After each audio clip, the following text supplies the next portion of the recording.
C'est avec une immense joie que j'ai le plaisir encore de vous accueillir sur notre chaîne YouTube Tout est possible avec Jésus TV. C'est votre frère Chris qui vous parle. J'espère que vous êtes accrochés parce que j'ai un message puissant qui vient de la part du Seigneur. Vous savez, on se met à part, on cherche les pensées de Dieu et il y a des pensées qui viennent, des désirs qui montent dans nos cœurs. Mais des fois, il y a des messages clairs que Dieu nous donne et qui sont vraiment pas pour un endroit local, mais vraiment pour le corps de Christ. Et j'ai un message que Dieu m'a donné et je crois fortement que ce message va te déranger. Mais c'est le but, de déranger tes conceptions, de déranger justement la routine, la religiosité qui peut venir, l'échec, les incompréhensions. Parce que l'Église a été positionnée en Christ avec la capacité de pouvoir dominer sur toute forme d'adversité. Et nous allons justement manifester notre foi en fonction des choses que nous allons entendre. Et j'ai une parole de Dieu pour toi en cette soirée. Venir confronter justement tes pensées, ton être, ton âme, tes conceptions, une vérité qui sort directement de la Bible et de la bouche de Dieu pour venir déloger, et je le crois, les mensonges auxquels tu as adhéré depuis tant d'années. Ce n'est pas parce que je suis en Christ et que je vis certains échecs qu'il faut que je me trouve des excuses à ce manque d'exaucement dans ma vie. Non. En Christ, Église, l'apôtre Paul a dit que nous sommes bénis de toute bénédiction que le royaume des cieux contient. Et je suis sur terre, mandaté, amen, pour manifester les œuvres de Dieu. Que ce soit à travers la puissance, que ce soit à travers l'amour, que ce soit à travers une marche de pureté, ou que ce soit à travers des bonnes œuvres. Faisons attention à ce qu'on écoute. Parce qu'en fonction de ce qu'on écoute, on pourra accepter certaines directions ou refuser certaines directions. Et c'est pour ça qu'il faut prier le Seigneur, que Dieu vous amène sur des plateformes où c'est sa vraie parole qui est prêchée, où ce sont des serviteurs de Dieu établis, mandatés par Dieu. Parce que de la même manière que Dieu utilise la parole pour booster ta foi, le diable utilisera des paroles pour paralyser ta foi. Et c'est pour ça qu'on voit des chrétiens bossus, spirituels, qui sont dans ce qu'on appelle la lamentation. Alors que Dieu en Christ nous a placés, amen, dans la bénédiction. Dis amen là où tu es, dans la bénédiction. Il est temps de se redresser, de lever la tête. Ce n'est pas à l'ennemi d'avoir sa main sur ta nuque, mais c'est à toi, par la grâce de Dieu, de mettre à nouveau ta main sur la nuque de l'ennemi. Alléluia. Le thème de mon message, c'est que quelqu'un doit mourir. Quelqu'un doit mourir. Alléluia. Je suis venu t'annoncer que tu dois mourir. Alléluia. La croix a véritablement cette puissance et cette capacité d'exercer cette puissance, de nous faire mourir, parce qu'on veut tous vivre des résurrections, qu'elles soient physiques, spirituelles ou émotionnelles. Mais le passage nécessaire pour vivre la résurrection, c'est la mort. Prends-le comme tu veux, c'est la mort. Et si tu veux vivre, amen, une résurrection, tu dois mourir. Ça va? Alors ne te déconnecte pas, il y a un mot pour toi. 1 Corinthiens chapitre 3 à partir du verset 16. 1 Corinthiens chapitre 3 à partir du verset 16. Il est écrit ceci, et c'est l'apôtre Paul qui écrit. Ne savez-vous pas que vous êtes le temple de Dieu et que l'Esprit de Dieu habite en vous? Et il continue et dit, si quelqu'un détruit son temple, Dieu, amen, le détruira. Écoute bien, si quelqu'un veut détruire le temple, Dieu le détruira. Car son temple est un temple qui est saint. Alléluia. Et vous êtes ce temple. Verset 18. Que personne ne se fasse d'illusions sur ce point. Si quelqu'un parmi vous se croit sage selon les critères du monde, qu'il devienne fou afin de pouvoir devenir véritablement sage. Et il continue, verset 19. Car ce qu'il passe pour sagesse dans ce monde est folie aux yeux de Dieu. Parce qu'il faut comprendre que les choses de Dieu ne sont pas des choses qui sont rationnelles, qui sont logiques, ou qui sont toujours, on va dire, pour calculer, à comprendre les choses. Non, on ne comprendra pas les choses avant de les vivre certaines fois. Mais l'obéissance et la foi nous demandera de nous appuyer sur ce que Dieu nous a dit. Et quand les choses vont se matérialiser, quand la bénédiction va arriver, va venir devant nous, les choses vont devenir logiques. On ne comprend pas toujours tout. C'est pour ça qu'il est écrit que celui qui verra la gloire de Dieu, c'est celui qui aura cru. Ce n'est pas au départ celui qui aura compris. Est-ce que tu me suis? Amen. Verset 19. Car ce qui passe pour sagesse dans ce monde, en réalité, est folie aux yeux de Dieu. Car il est écrit, il attrape les sages dans leur propre piège. Et encore, il est écrit ceci, le Seigneur connaît les pensées des sages et elles ne savent qu'elles sont que du vent. On peut expliquer beaucoup de choses. La science, l'évolutionnisme, les créationnistes, toutes ces choses qu'ils sont en réalité des choses qui ont été créées au départ, au préalable par Dieu. Mais comment vous voulez expliquer les choses de Dieu sans Dieu? On ne peut pas parler d'éternité sans lui. On ne peut pas parler de surnaturel sans lui, même si c'est un surnaturel que les ténèbres déploient. Parce que tout ce que les ténèbres font sont simplement l'imitation de ce que Dieu a déjà fait. Je vais peut-être te dire quelque chose qui te choque, mais le pouvoir que Satan a, c'est Dieu qui lui a donné quand il était Lucifer.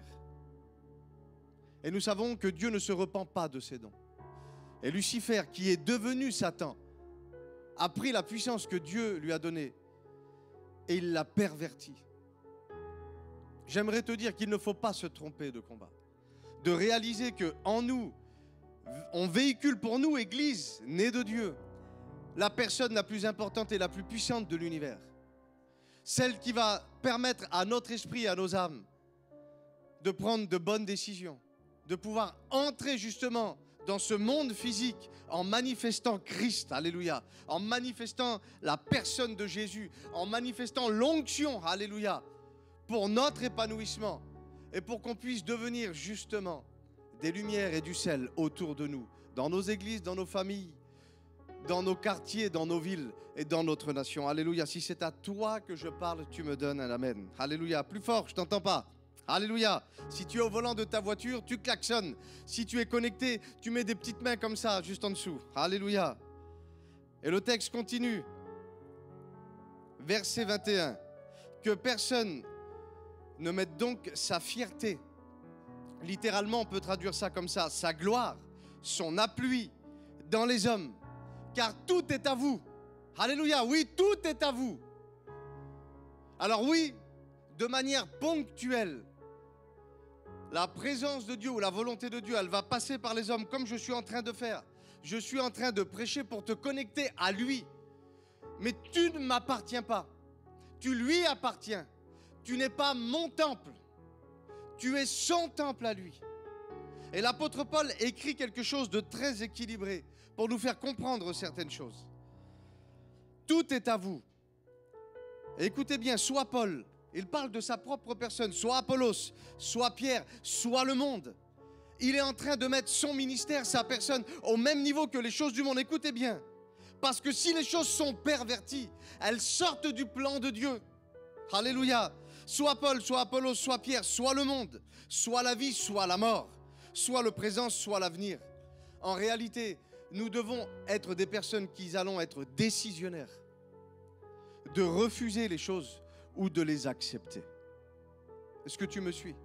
De refuser de se mettre sous l'autorité d'un pasteur que Dieu ne t'aurait pas connecté avec. Ou alors d'accepter, de dire Seigneur, ce pasteur est vraiment la personne que tu as choisie pour moi, pour mon enseignement, pour ma vie spirituelle, jusqu'à temps que je devienne autonome. Alléluia. Ça va, on est ensemble? Tout est à vous. Vous êtes décisionnaire de tout. Et verset 23, mais il dit, mais vous par contre, vous êtes à Christ. Alléluia. Et sa présence, la Bible dit, elle est à Dieu. Amen. Sois béni, Seigneur. Alors, voici ce que j'ai pu constater dans beaucoup d'églises. Mais j'ai vu que dans toutes ces églises, en réalité, Dieu est en train de faire quelque chose. Que ce soit dans le monde anglophone ou dans le monde francophone, que ce soit des vieilles églises ou des églises qui sont en train de naître, il y a quelque chose qui est là. Les ténèbres ont agi, les incrédulités, les fausses croyances sont présentes. Mais je vois depuis quelques mois, bientôt un an ou deux, vraiment Dieu déposer des choses avec un esprit de réveil. Amen, un esprit de réveil. Pour éveiller nos consciences, pour nous permettre justement de devenir des personnes qui rentrent vraiment dans le rôle, alléluia, de l'Église. Ce n'est pas à l'Église de se cacher. L'Église doit aller se montrer. Mais si elle se montre, comment elle va être représentée? Nous sommes sur la terre, écoutez bien, la vitrine du ciel. Alléluia, la vitrine du ciel. Et j'aimerais te poser cette question. Quand les gens du dehors, ils te voient, qu'est-ce qu'ils lisent à travers toi? Qu'est-ce qu'ils regardent? Qu'est-ce qu'ils sentent quand ils s'approchent de toi? Est-ce que c'est l'ancienne nature qui est toujours présente, alors qu'elle devrait être morte selon ce qui est écrit en Romains, mais que tu as peut-être ressuscité avec tes fausses croyances? Ou est-ce que c'est la nouvelle nature justement qui s'est déployée en toi, alléluia, et qui donne envie, qui donne de la saveur justement autour de toi pour que les gens s'approchent de Dieu, alléluia? Pose-toi cette question. Agée chapitre 1, versets 2 à 8. C'est vraiment une image prophétique qui a traversé les temps anciens jusqu'au temps que nous sommes aujourd'hui, avec un conseil merveilleux. La Bible dit à partir du verset 2, Agée chapitre 1, à partir du verset 2, « Voici ce que déclare le Seigneur des armées. Les gens de ce peuple prétendent, et écoutez bien, le temps n'est pas encore venu, le temps de rebâtir le temple de l'Éternel. On peut se trouver toutes sortes de bonnes raisons de ne pas entrer dans le plan de notre destinée. Ce n'est pas le temps, je suis trop vieux, je suis trop jeune, j'ai encore des projets, il faut que je trouve un travail, il faut que je trouve un mariage. » Verset 3. « Alors la parole de l'Éternel fut adressée par l'intermédiaire de son prophète Agée. Et voici ce que Dieu va déclarer. Est-il le temps pour vous d'habiter à votre aise des maisons lambrissées qui ont été réparées? Vous avez pris le temps de prendre des vieilles maisons que vous aviez, mais de les réparer, de les mettre à votre goût, alors que le temple de l'Éternel est en ruine. Et c'est prophétique pour nous. Le temple n'est plus un local qui a été fait par des mains d'hommes, mais nous sommes le temple de Dieu. Dieu nous a choisis, alléluia, pour venir habiter en nous, amen. Le privilège que Dieu nous donne, que Dieu nous fait. Alléluia, que Dieu te parle dans cette journée dans le nom de Jésus. Verset 5, maintenant, voici ce que déclare, c'est une déclaration prophétique, ce que déclare le Seigneur des armées. Considérez bien ce qui vous arrive et réfléchissez à votre conduite. Vous semez beaucoup, mais vous récoltez peu. Vous mangez, mais vous avez toujours faim. Vous buvez, mais votre soif est toujours présente. Vous vous couvrez d'habits, mais vous avez toujours froid. Et le salaire que gagne l'ouvrier, il le reçoit comme si qu'il le recevait dans un sac qui est percé. Ça veut dire qu'on n'est jamais contenté. On reçoit des choses, on va à la réunion, on a pris une guérison, on sort dehors, les douleurs sont là. On a pris une bénédiction, on sort dehors, l'angoisse est toujours présente. On a reçu une parole pour nos familles et d'un seul coup, on sort dehors, le doute vient s'installer. Et pourtant, on écoute des réunions, on écoute des paroles de Dieu. Mais voici ce que déclare l'Éternel des armées. On parle d'un Dieu qui est parti à la conquête du territoire. Alléluia. Réfléchissez donc bien à ce qu'il vous arrive. Parce qu'il y a une telle incohérence entre les volontés de Dieu, ce que l'on croit et ce que l'on vit. Et ce que je vis ne doit pas être la réalité. La réalité spirituelle, elle se positionne dans la vérité. Et je dois permettre par ma foi, amen, d'aller chercher justement ce qui est en Dieu. La Bible dit, et c'est Dieu qui parle, rappelle-moi dans mon souvenir les choses. Tu as le droit de rappeler à Dieu les promesses qu'il t'a faites. Et il dit, et c'est toi qui vas parler. On va plaider ensemble. Alléluia. Et tu vas déclarer. Et la justice va arriver à se matérialiser dans ta vie au nom de Jésus. Dieu t'avait fait une promesse pour ta famille. Elle va arriver. Plaide. Dieu t'avait fait une promesse pour ta guérison. Elle va arriver, plaide. Alléluia, au nom de Jésus. Réfléchissez donc bien à ce qui vous arrive. Allez à la montagne.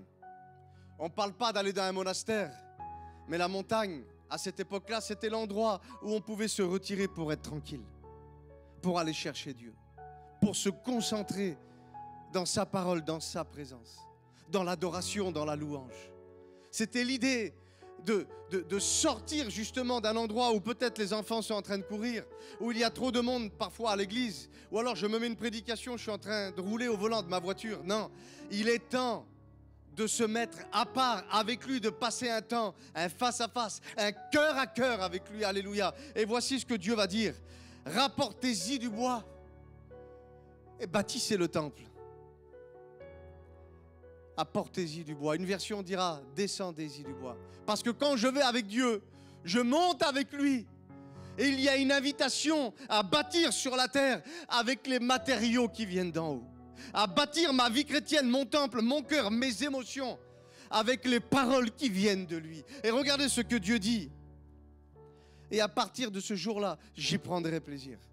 Alléluia. Dieu viendra se réjouir. Mais il viendra se réjouir où? Dans son temple, dans son habitation. Et imagine-toi, quand Dieu est en train de se réjouir en toi, qu'est-ce qui peut se passer? Que c'est beau l'évangile, que c'est beau la parole de Dieu, alléluia. Que Dieu te bénisse là où tu es, que tu puisses bâtir à partir de maintenant avec les matériaux qui viennent d'en haut. Parce que Dieu dit, et c'est un de mes versets préférés, que Dieu veille sur sa parole personnellement, amen, mais aussi sur l'accomplissement de ses paroles. Dieu ne lance pas simplement des semences, il vient aussi arroser et il passe aux endroits où il a semé, alléluia, pour faire germer ce qu'il avait planté. Mais on dit que la semence ne peut pas porter du fruit tant qu'elle n'est pas tombée en terre et qu'elle n'est pas morte en terre. Il y a des choses, alléluia, qui doivent mourir. Ton homme vieux est mort et tu vas crucifier cet homme, la chair, à travers la parole, le Saint-Esprit et la foi. Alléluia. Nous avons la révélation du ressuscité. Quand on rentre dans le tombeau, Pierre et Jean ont capté la résurrection quand ils sont entrés dans le tombeau, alléluia, dans la mort. Au nom de Jésus, que Dieu maintenant t'accorde cette révélation. Et j'ai une réflexion simple que je voudrais que l'on voie ensemble. Nous avons compris à travers toutes les paroles que Dieu a écrites par l'intermédiaire de ses prophètes, de ses apôtres et de ses messagers dans la Bible, que dans la nouvelle naissance, nous avons reçu une nouvelle nature, un nouvel homme, Christ en nous, est venu prendre sa place. Amen. Avec une nouvelle façon de faire, une nouvelle façon de voir, une nouvelle façon de réfléchir et de vivre. Parce que Christ en nous ne veut pas simplement être là, assis. Il veut vivre, il veut se déployer, il veut penser avec toi, il veut manger avec toi, il veut marcher avec toi, il veut prier pour les malades avec toi. Christ en nous, alléluia. Mais nous avons compris quelque chose aussi, c'est que l'ancienne nature, avant que l'on naisse de nouveau, nous avait habitués à des choses. Et c'est pour ça que nos pensées, en réalité, sont toujours imprégnées du schéma passé. Alors qu'aujourd'hui, on doit permettre à Dieu, à travers son esprit, écoute ça, de renouveler nos pensées pour qu'on puisse sortir des cultures avec un S, pour épouser la culture sans S du royaume de Dieu. Alléluia. Tu reçois cette parole au nom de Jésus. L'ancienne nature, en réalité, elle nous a habitués à des choses. Elle nous a habitués à souffrir. Elle nous a habitués à subir. Elle nous a habitués à rebondir, à réagir, à s'habituer et à vivre dans une forme de fatalité. L'homme nouveau refuse la fatalité, mais il accepte la destinée. Alléluia. Mais la nouvelle nature, elle veut nous apprendre autre chose. Alléluia. Elle veut nous apprendre à dominer, amen, à assujettir, à réfléchir d'une manière différente, à décider et à pouvoir accepter que oui, moi aussi, j'ai un plan sur la terre. Moi aussi, je peux rentrer dans la vie spirituelle. Christ était le prototype, mais je suis la série qui sort. Je suis ceux qui vont arriver. et qui ont été aussi prédestinés, amen, en Christ à vaincre. Alléluia. Au nom de Jésus. Si quelqu'un te dit autre chose, dis-lui qu'il m'appelle. Vivre dans sa destinée. Ne pas vivre dans l'ombre de la destinée de quelqu'un. Je ne suis pas né pour vivre dans l'ombre de la destinée de mes pasteurs. Alléluia. Je ne suis pas né pour vivre dans l'ombre de la destinée de mon mari ou de ma femme. Non. Nos destinées doivent travailler ensemble pour accomplir la volonté de Dieu. Mais de la même manière que le salut est personnel, la destinée, alléluia, elle est personnelle. Nous sommes des pierres qui ont été établies, mais comme étant des pierres qui ne sont pas mortes, mais des pierres qui sont vivantes, alléluia, et dans lesquelles des cœurs battent au nom de Jésus. Est-ce que ça te parle? Amen, alléluia. On va un petit peu plus loin ensemble. Ce combat dans l'homme, en réalité, existe depuis toujours. Le combat entre sa vieille nature et celle que Dieu veut lui donner. Et on le retrouve dans l'ancienne alliance, qui était l'ombre des choses qui devaient venir. La Bible dit à un moment donné que le fils d'Isaac, Jacob, va avoir une rencontre avec un homme. Et on verra dans le livre de Osée que cet homme, en réalité, il est appelé l'ange de l'Éternel, qui est le symbole du message de Dieu et qui est prophétiquement typifié comme étant le Christ, alléluia, qui était venu sur la terre avant qu'il devait venir. Alléluia. Il y a eu un face-à-face entre Jacob et l'ange de l'Éternel. Il y a eu un face-à-face entre Jacob et la présence de Dieu. Il y a eu un face-à-face entre Jacob et la parole de Dieu. Amen. Et qu'est-ce qu'il se passe? Vous voyez en Genèse chapitre 32 à partir du verset 26, cet homme va parler à Jacob, il va lui dire « Laisse-moi aller, car l'aurore est en train de se lever. » Et Jacob va parler, il va dire ceci. « Je ne te laisserai point aller sans que tu m'aies béni. » Et il y avait une telle conviction dans ce qu'il disait. Et j'aimerais que Dieu fasse que cette conviction vienne dans ton cœur. Et il va lui dire « Mais quel est ton nom? Quel est ton nom ?» Et il va lui répondre, je m'appelle Jacob. Et ça, c'est l'image que nous sommes venus devant Dieu, tels que nous sommes. Jacob veut dire trompeur, veut dire talonneur, veut dire celui qui veut prendre la place de quelqu'un. Il est venu devant Dieu en disant vraiment qui il était. Et c'est vraiment l'image de la nouvelle naissance quand je me suis repenti. J'ai dit, Seigneur, je suis un pauvre pécheur privé de ta gloire. Et aujourd'hui, je sais que tu m'aimes. Et j'accepte justement ton pardon dans ma vie. Je veux aller plus loin avec toi. J'accepte que dans mon cœur, Seigneur, il y ait quelqu'un qui vienne prendre justement le rôle de celui qui va me diriger dans les voies que toi tu avais définies. Et beaucoup de personnes ont été comme ça. Ils se sont reconnus en étant des toxicomanes, en étant des personnes mauvaises dans la vie, en étant des trompeurs, des tricheurs, des voleurs, des pécheurs. Et là, la Bible dit, au verset 28, écoutez bien, c'est l'homme qui va parler, le messager, l'image de Jésus. Il dit, ton nom ne sera plus Jacob, mais aujourd'hui, tu seras appelé Israël. Alléluia, au nom de Jésus. Car tu as lutté avec Dieu et avec des hommes. L'homme Dieu, le face-à-face avec Christ. Alléluia. Et tu as été trouvé vainqueur. Mais on connaît la fin de l'histoire. Nous savons que cet homme, sa hanche a été marquée. Et c'est comme si qu'il avait perdu. Mais devant Dieu, quand tu t'approches devant lui, c'est quand tu perds que tu gagnes. Est-ce que tu me suis? C'est quand tu permets justement à ton âme, à ton esprit, d'être confronté à cette parole, à ce message, d'entrer en toi-même et de dire oui, Seigneur, j'ai besoin de toi. Oui, Seigneur, il y a des choses que je n'ai pas captées, mais je voudrais apprendre à te connaître. Ne pars pas de ce lieu tant que tu ne m'as pas guéri, tant que tu ne m'as pas béni. Au nom de Jésus, je crois à la vie éternelle et je veux y participer. Alléluia. Et si on va me traiter de fou, le ciel sera un bon asile pour moi. J'accepte ces choses. Seigneur, que celui qui ne t'a pas rencontré puisse te rencontrer à partir de maintenant. Au nom de Jésus, je crois, Père, que tu vas faire quelque chose. Révèle-leur ton Fils. Révèle-leur les mains percées. Révèle-leur les pieds percés, le côté transpercé. Révèle-leur cette couronne d'épines. Dans le nom de Jésus. Alléluia. Ne te déconnecte pas. On continue ensemble. Alléluia. C'est l'image de la nouvelle création.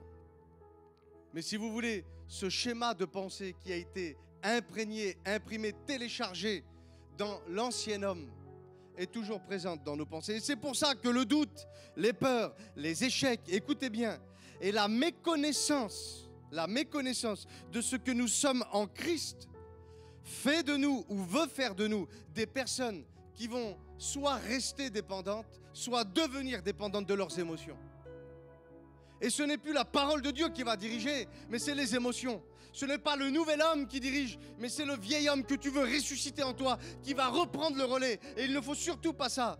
Et on devient des personnes qui sont rationnelles, en vivant plein d'échecs. Et nous sommes devenus des personnes en proie, amenées captifs aux mauvaises nouvelles, même si des fois elles étaient bonnes. Parce que l'ancien homme, qu'il reçoive une bonne ou une mauvaise nouvelle, il prendra toujours cette nouvelle comme étant une mauvaise. Et il te la fera toujours refuser. Toujours refuser. Et en fait, ce qui va faire la différence, et c'est là que je voudrais éveiller vos consciences, ce qui va faire la différence, ce n'est pas de recevoir une bonne nouvelle ou une mauvaise nouvelle. En fait, c'est plutôt la manière de la réceptionner, ou je dirais plutôt, qui va recevoir cette nouvelle ? Est-ce que c'est l'ancien homme qui va recevoir la nouvelle? Ou est-ce que c'est le nouvel homme qui va recevoir la nouvelle? Peu importe si elle est bonne ou si elle est mauvaise. Il y a matière à réfléchir. On bâtit tellement de choses. Mais il y a un appel aujourd'hui à rebâtir, alléluia, à travers sa présence et à travers sa parole, le temple de Dieu. Alléluia, au nom de Jésus. Quand on vient annoncer à Jacob, qui entre-temps, écoutez bien, était devenu Israël, que son fils Joseph était mort. Regardez ce qu'il est écrit dans le livre de la Genèse, chapitre 37. La Bible dit qu'on vient vers lui annoncer cette nouvelle. Et là, à ce moment-là, moi, ce qui m'a interpellé, c'est que la Bible dit que Jacob reconnut la tunique de son fils Joseph. Alors qu'en réalité, à ce moment-là, il ne s'appelle plus Jacob. Vous me suivez? Son nom avait changé. Ce n'était plus le pécheur, c'était le sauvé. Ce n'était plus le païen, c'était devenu le chrétien. Ce n'est plus le Jacob, normalement c'était Israël. Son nom avait changé. Et là, on dit que c'est Jacob qui va recevoir la nouvelle. Et Jacob voit avec les yeux de Jacob, il voit que c'était la tunique de son fils. La Bible dit qu'il va commencer un deuil. Il va se mettre à pleurer amèrement, Seigneur. Et il va déclarer une parole de malédiction sur sa propre vie. Parce que n'oubliez pas que la vie et la mort sont au pouvoir de la langue. Faisons attention à ce que l'ancienne nature veut nous faire déclarer. Il va déclarer que c'est dans le deuil qu'il ira rejoindre son fils. Seigneur. Parole de malédiction. Mais j'ai une question pour toi. Avec quelle nature est-ce que tu reçois les nouvelles? Est-ce que tu reçois les informations avec l'ancienne nature ou est-ce que tu reçois les informations avec la nouvelle nature? Est-ce que tu les reçois comme étant un homme charnel ou un homme spirituel? Pose-toi cette question. Suis-je dépendant de ce que je vois, de ce que j'entends ou de ce que je ressens? Ou suis-je dépendant, alléluia, de ce que Christ a mis en moi, sa présence, avec cette nouvelle nature qui est là, alléluia. Pourtant, on dit oui, mais c'est compliqué, on vient lui expliquer des choses. On vient lui montrer que son fils est décédé. J'aurais peut-être fait la même chose, mais il faut être attentif à ce que Dieu dit.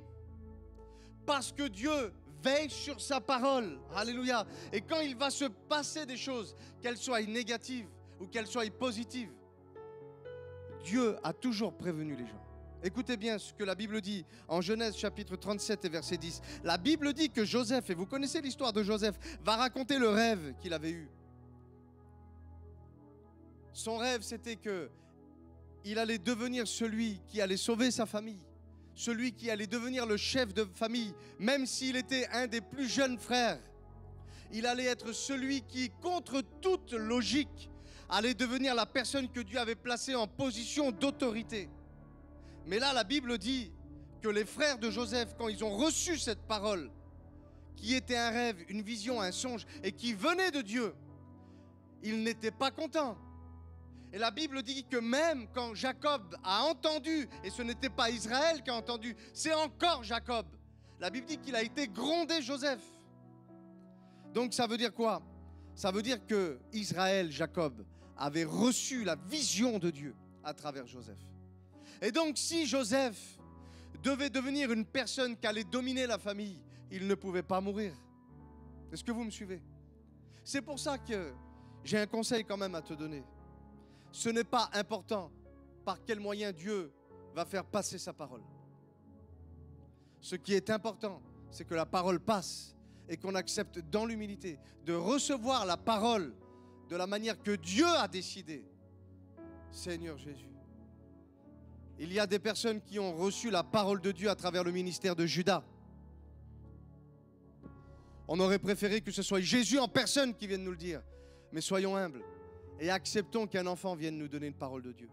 Acceptons qu'une sœur, que sa vie n'est peut-être pas terrible, qu'elle vienne nous donner une parole de Dieu. Acceptons, Église, que le pasteur, même qu'il vous connaît très bien, ait des révélations à votre sujet pour vous donner des conseils pour votre destinée. Acceptons les moyens que Dieu choisit pour véhiculer sa parole, au nom de Jésus. Alléluia.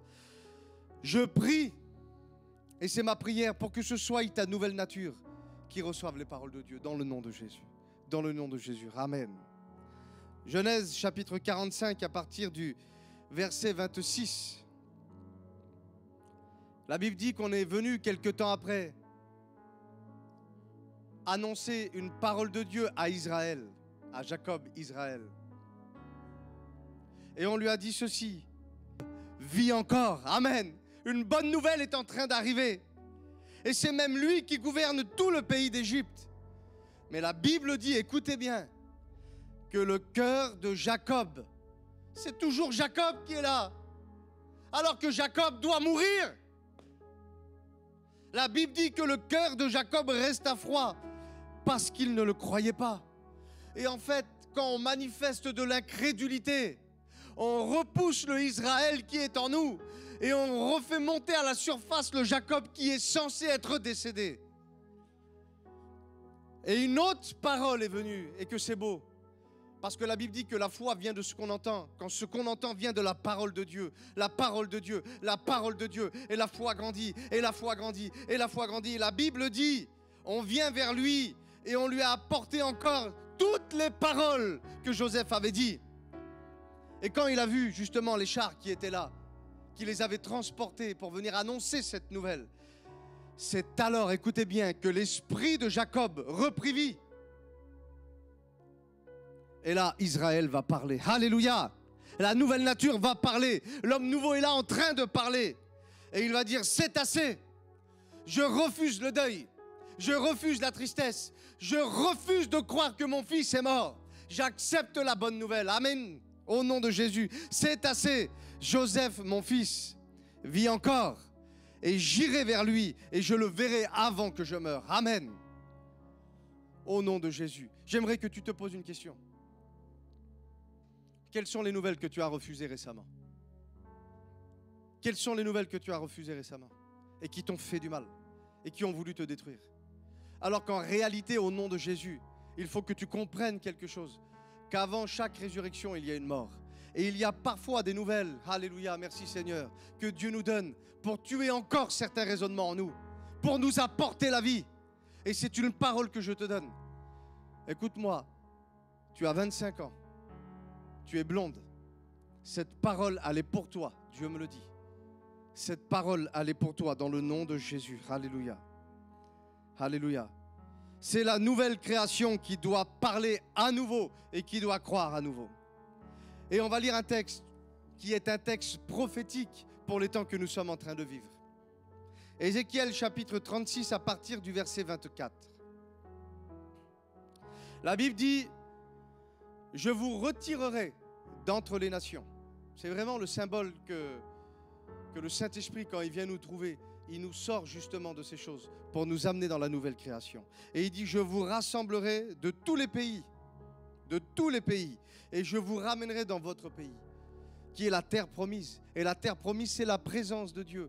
C'est la présence du repos, c'est la présence de la joie, c'est la présence de la sainteté, c'est la présence de la grâce, c'est la présence, alléluia, de la puissance. Et il dit, je répandrai sur vous, amen, une eau pure, et vous serez, alléluia, purifiés.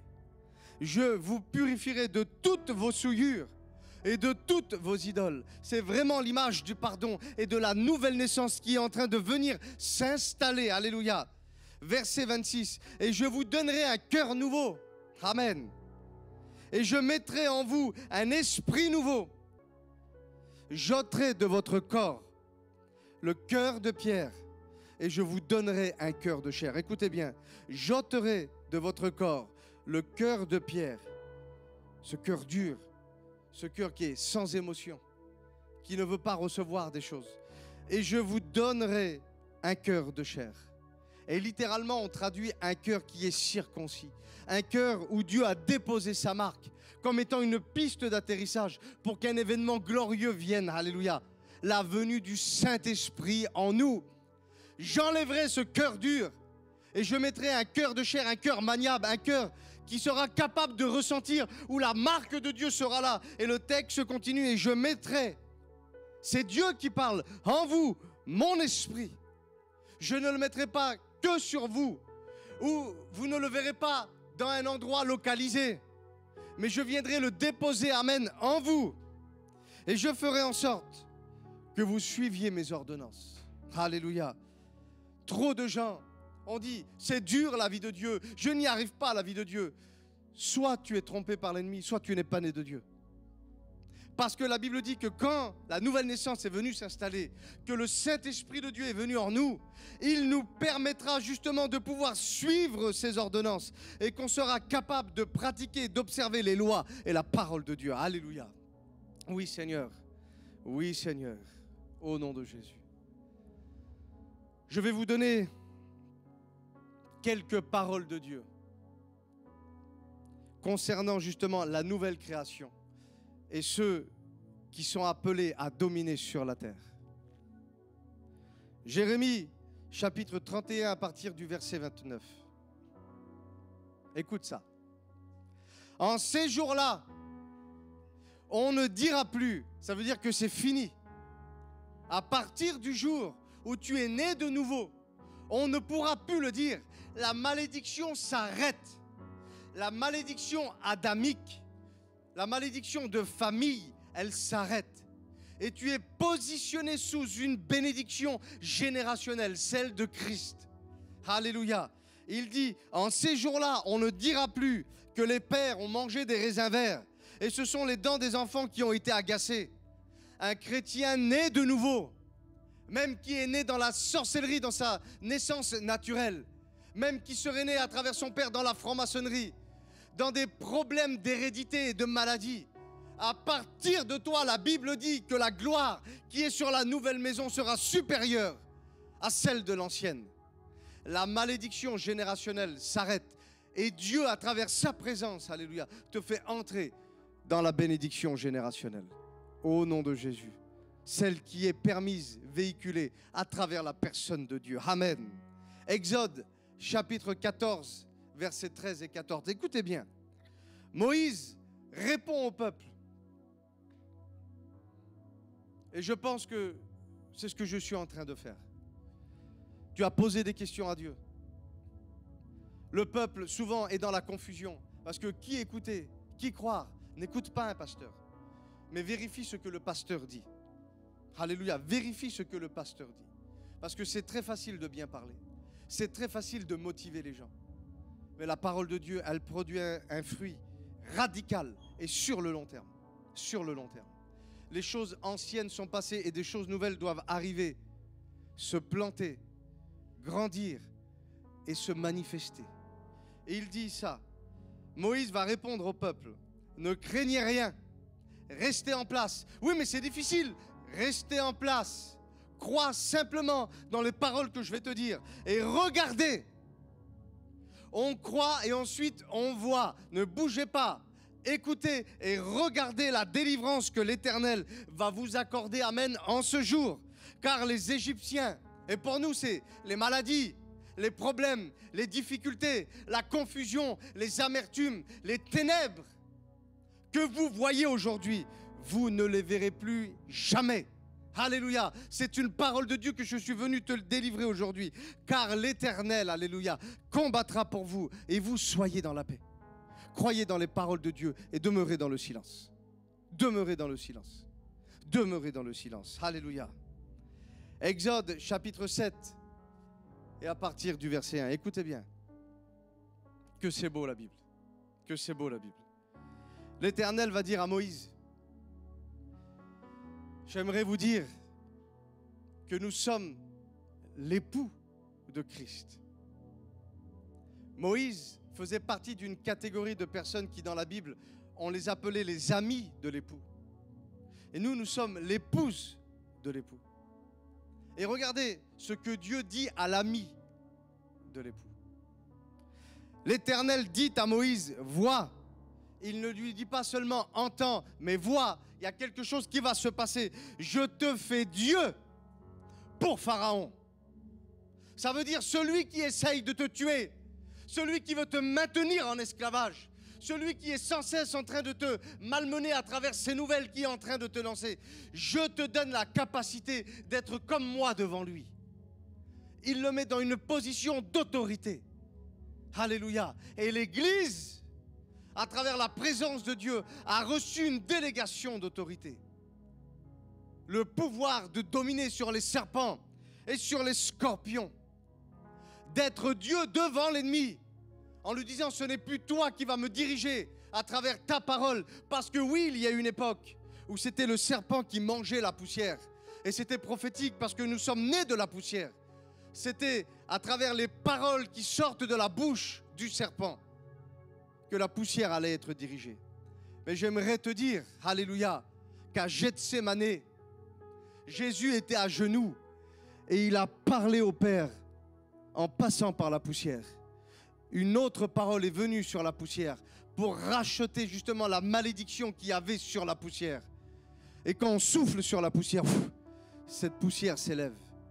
La parole de Dieu en nous va nous permettre justement d'être décollés, déconnectés de la terre, déconnectés de ce que le serpent pouvait manger, afin de pouvoir devenir une parole vivante sur la terre. Alléluia. Est-ce que c'est ton cas?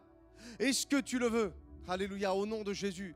Père, je prie pour que ceux qui sont connectés au son de ma voix puissent recevoir dans le nom de Jésus cette conviction dans leur cœur qu'ils ne sont pas n'importe qui. Et qu'on doit impérativement, à travers ta parole, le Saint-Esprit et la foi, maintenir ce vieil homme crucifié. Je ne veux plus permettre à Jacob de parler, mais je veux que Israël parle. Je ne veux plus permettre à cet ancien moi de parler. Mais Père, je veux que ton Fils, Christ en moi, puisse parler à nouveau. La Bible dit que l'Esprit du Fils en nous doit crier, alléluia, Abba Père. Et quand on crie, ça veut dire qu'il y a du bruit autour. Et la voix de Dieu en toi doit crier plus fort que les autres voix. Alléluia. Est-ce que ça te parle? Au nom de Jésus. Au nom de Jésus. Oui, Seigneur. Dieu a positionné Satan sous nos pieds. Alléluia. Est-ce que tu le crois? Dieu a positionné Satan sous nos pieds. Alors laisse-le sous tes pieds. Laisse-le sous tes pieds. J'aimerais briser un mensonge du diable. Il y a beaucoup de personnes qui n'entrent pas dans la bénédiction parce qu'ils ont peur des représailles. Tu es conscient de ce que je suis en train de te dire, mais tu as une crainte dans ton cœur, c'est que des représailles arrivent. Parce que tu as déjà vécu dans cette dimension et tu as eu l'impression que l'intensité du combat était de plus en plus forte. Tu as eu peur pour tes enfants, tu Tu as eu peur pour ton travail, tu as eu peur pour ta famille. Pasteur, tu as peut-être eu peur pour ton église. Alors, on ne demandera jamais à un démon d'être doctrinal. Mais quand on arrive devant un démon avec « il est écrit », alléluia, oui, il va pouvoir revenir, mais il y aura un moment où il va te lâcher, alléluia. Cette sorte de démon sort par le jeûne et la prière. Cette sorte de difficulté, c'est en allant à la montagne, chercher Dieu, et on va bâtir avec les matériaux qui viennent d'en haut. Écoute, ce n'est pas le jeûne et la prière en soi, mais c'est véritablement ce que Dieu nous a donné. C'est ce qu'on appelle la foi. Écoute bien, c'est ce qu'on appelle la foi. Mais dans le jeûne et la prière, quand je vais à la montagne, je vais justement consolider, booster, aiguiser ma foi, afin de pouvoir être une personne inébranlable devant l'adversité. La Bible dit, et c'est Jésus qui dit, pas aux apôtres, mais aux 70 disciples qui sont là. Je vous ai donné puissance et autorité. Alléluia. Vous avez un droit et une capacité d'exercer ce droit sur toute la puissance de l'ennemi. Vous pourrez marcher, écraser. Alléluia. Écoute ça. Les serpents et les scorpions, ceux qui veulent t'attaquer de manière frontale ou ceux qui veulent arriver par derrière. Alléluia. Et le texte continue. Et j'aimerais déloger un raisonnement. Le texte continue. Rien, écoute, rien et rien ne pourra vous nuire. C'est ça Jésus. Et j'aimerais te dire que quand Jésus lâche une parole, il s'engage à ce que cette parole soit maintenue. Un jour, un homme de Dieu avait dit ça et ça m'avait choqué. Mais par la suite, quelle vérité. Il avait dit, Dieu pourrait cesser d'être Dieu s'il ne descendrait plus sur sa parole. Mais j'aimerais vous dire que Dieu descend toujours sur sa parole. Et Dieu ne veut pas et ne peut pas cesser d'être Dieu. C'est pour ça qu'il veille sur ses paroles et sur l'accomplissement de ses paroles. Dieu t'a fait des promesses, crois-le. Va à la montagne. Arrête de penser à toi, à ton confort, à ton bonheur. Parce que le vrai confort, le vrai bonheur se trouve dans la présence de Dieu. Elle se trouve dans la destinée. Alléluia. T'en as pas marre de te vêtir de bénédictions et tu as toujours froid. Tu as pas marre de recevoir des bénédictions qui ne durent pas. Tu n'as pas marre d'être désaltéré de manière ponctuelle, alors que la Bible dit qu'en Christ sort une eau qui ne va jamais arrêter de sortir. Jamais arrêter de sortir. Tu ne peux pas avoir soif. Il est l'eau vive. Alléluia, dans le nom de Jésus. Dans le nom de Jésus. Le Fils de Dieu. Et j'aimerais te faire un acte prophétique. Est-ce que tu te sens fils de Dieu? Dis amen là où tu es. Est-ce que tu te sens fils de Dieu? Tu lèves la main. Est-ce que tu te sens fille de Dieu? Tu lèves ta main. La Bible dit que le Fils de Dieu est apparu pour détruire les œuvres du diable. Donc si les fils de Dieu ne se lèvent pas, les œuvres du diable continuent. Et si les œuvres du diable continuent sur la terre, c'est parce que les fils et les filles ne veulent pas se lever. Il est temps de dire non et de crucifier la chair, de dire non. Moi, c'est l'homme nouveau. Moi, Seigneur, c'est l'esprit que tu as mis en moi. Parce que tu as dit que mon cœur avait changé, qu'il avait été circoncis. Je ne suis plus un Jacob, je suis un Israël. Je ne suis plus un pécheur, je suis racheté par le sang de l'agneau. Et j'entre dans le plan de ma destinée. Et à partir d'aujourd'hui, je me lève comme un fils, comme une fille. Et oui, je récupère ce qui est à moi. Des âmes vont être délivrées grâce à moi. Des personnes vont être guéries grâce à moi. Des gens vont se convertir grâce à moi. Alléluia. Parce que je me lève et je crucifie l'ancienne nature. Et je permets justement à l'Esprit de Dieu en moi de pouvoir se manifester. D'évangéliser à travers la paix, à travers la joie, à travers la puissance, à travers l'humilité, la douceur. Cette maîtrise de soi. Alléluia. Dans le nom de Jésus. Seigneur, je prie pour que toute personne qui écoute ce message devienne le témoin que tu avais décidé qu'il soit dans le nom de Jésus. Alléluia, tu reçois cette parole. Un homme de Dieu avait dit que dans le royaume de Dieu, si on veut s'acheter des bénédictions, il y a une monnaie qui s'appelle la foi. La foi, elle fait vivre le juste. La foi, elle déplace les montagnes. La foi, elle chasse les démons. La foi, écoute bien, elle permet justement au vieil homme de rester dans la tombe. La foi, elle élève Jésus. La foi, elle fait douter le doute. La foi, elle fait peur à la peur. La foi, écoute bien ça, ce que je te dis. Elle te fait grandir.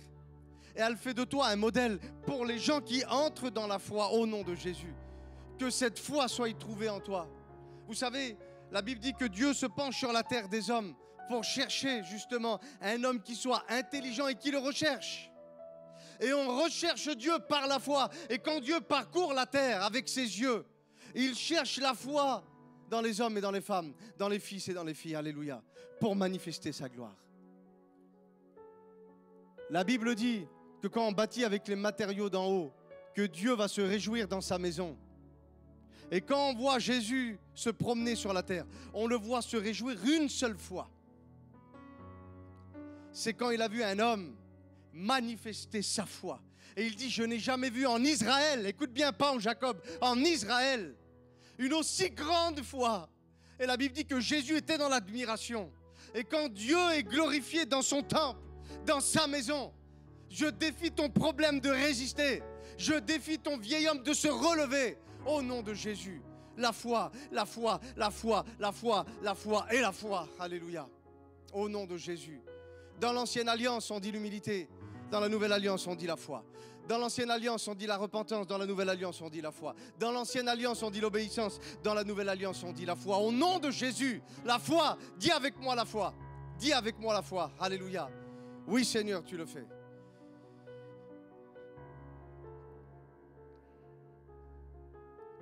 Pour activer notre foi, il y a plusieurs moyens. Mais il y a un moyen vraiment que Dieu nous a donné. C'est ce qu'on appelle la parole. La Bible dit que la parole de Dieu est comme un feu dévorant, comme un marteau qui brise le roc, que Dieu envoie sa parole afin de pouvoir guérir les gens et de les sortir de la mort, de les sortir de la fosse. Alléluia. Faute de connaissance, mon peuple est en train de mourir. Ésaïe chapitre 5. Il va nous dire ceci, faute de connaissance, écoutez bien, mon peuple a été desséché, sa richesse et sa noblesse, il n'y en a plus. Et il a été déporté. Alors que la Bible dit que quand l'Esprit de Dieu vient, tu as été purifié de toutes choses et que Dieu te place dans un pays de repos, de bénédiction. Mais ceux qui n'ont pas la connaissance, justement les situations et les nouvelles avec le vieil homme vont te déporter dans un pays où la Bible dit que le séjour des morts, c'est dramatique. Ouvre son gosier. Ça veut dire que la mort est sans cesse en train de parler. Sans cesse. Ils sont chrétiens, mais c'est les esprits de mort. C'est les paroles de mort. Ils sont dominés par ça. Alors que la parole de vie, justement, est venue pour briser les cœurs les plus durs. Alléluia. Et des fois, on veut briser les cœurs qu'il y a autour. Alors que Dieu voudrait briser à nouveau ton cœur. Au nom de Jésus. Ah Seigneur. L'Esprit du Seigneur est sur moi. Et j'ai vraiment cette parole à te dire. De la manière dont tu parles, il y aura tellement de choses que tu vivras ou pas. C'est de la manière dont tu parles que les choses vont se débloquer ou qu'elles vont rester paralysées. Et si justement la puissance et la bénédiction est dans le véhicule de la foi, j'aimerais te dire que la foi, elle est dans le véhicule de nos paroles.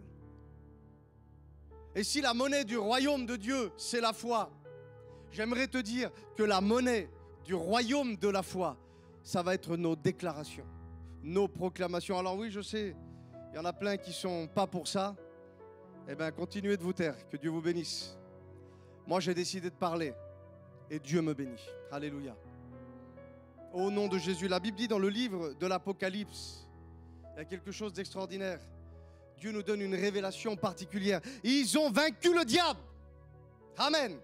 L'accusateur des frères. Et voici les moyens. À cause du sang et de la parole de leur témoignage. Et ça, c'est les trois clés. Le sang, parole et la foi. Ma foi est véhiculée par les paroles. Et mes paroles sont propulsées par le sang de Jésus. Un sang qui parle plus que les autres sangs. Aucun sang de sorcellerie ne peut résister devant les paroles qui sortent du sang de Jésus au nom de Dieu. Oui, Seigneur, tu le fais. Alléluia. Alors tu as compris ce message. Ce message était en deux parties. Ce message était en deux parties et j'aimerais que si tu n'as pas écouté la première partie, que tu puisses écouter aussi la première partie. Quelqu'un doit mourir. Alléluia, quelqu'un doit mourir. Ce n'est plus à Jacob, à l'ancienne nature de parler, parce que celui-là est mort. Romains chapitre 6 dit, considérez-vous comme mort. Alléluia. Et c'est ce que je veux faire. Mais laissez parler l'homme nouveau, celui qui est agréable à Dieu et qui va vivre la puissance du ministère de Christ. Je prie pour vous, pour que Dieu vous accorde cette révélation. Seigneur, nous sommes devant toi et nous te disons merci ensemble. Et j'aimerais poser une question à tous ceux qui sont en train de nous écouter. Est-ce que c'est le vieil homme qui reçoit les nouvelles et les informations? Ou est-ce que c'est le nouvel homme qui reçoit les nouvelles et les informations? Et je prie maintenant que si c'était le vieil homme qui recevait les informations, je veux déclarer sur votre vie que ce vieil homme part dans la tombe maintenant. Il part dans la tombe maintenant au nom de Jésus. Et c'est le nouvel homme qui reçoit les paroles. Que ce soit des mauvaises nouvelles ou des bonnes nouvelles. C'est Christ en nous, alléluia, qui vont recevoir ces nouvelles. Que Dieu vous bénisse.